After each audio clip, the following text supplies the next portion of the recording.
මේ අපි තව බෝට් එකක් හදලා දියත් කරන්න හදන්නේ. මාස 4ක්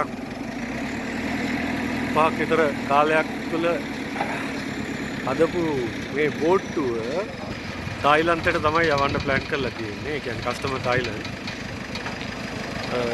යුරෝ මිලියන 1.3ක් විතර වටින මේ බෝට්ටුව අද පළවෙනි වතාවට අපි මේ ෆැක්ටරි එකකින් එළියට ගන්නවා. ඇත්තටම ඉතින් හැමදාම කරනවා වගේ හරිම සන්තෝෂ දෙයක්. රටට සල්ලි එන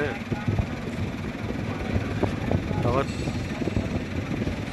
ව්‍යාපෘතියක තව එක පියවරක්. මේ වගේ බෝට්ටු තව කීපයක් අපි හැදෙනවා ඇතුලේ.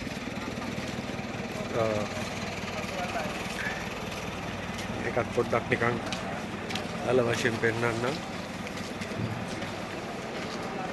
මේ තියෙන ඉතුරු හැදෙනවා. ඒක එහා පැත්ත පොඩ්ඩක් වැහිලා තියෙන බඩු වලින් ඒකින්ද මම දැන් මේ පැත්තට යන්නේ නැහැ.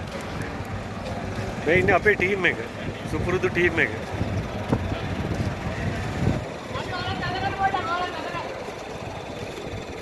අපේ ප්‍රධාන නිෂ්පාදකතුමා චවින්ද මහත්තයා මුගේ මොලේ තමයි ඔක්කොම. අපේ ඉලෙක්ට්‍රිකල් මහත්තයා අසංක මහත්තයා පොර මේ ඉන්නේ මුහුද සම්බන්ධව සියලුම දේ කරන අපේ චානක මහත්තයා. ඉතින් කොල්ලෝ ටික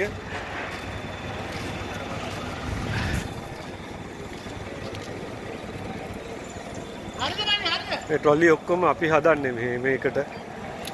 මේ ඉන්නේ අපේ යකඩ ටීම් එක. ගිල්සන් මහත්තයා තමයි තනිකර ඔය ට්‍රොලිය සහ අනිකුත් සියලුම දේවල් හදන්නේ. මේ ඉන්නේ ගිල්සන්ගේ උපදේශක කසුන් මහතා.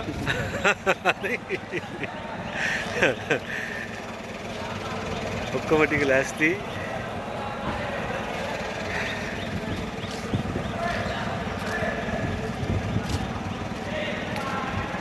මේ අපේ යොහන් ඩිසයිනර්.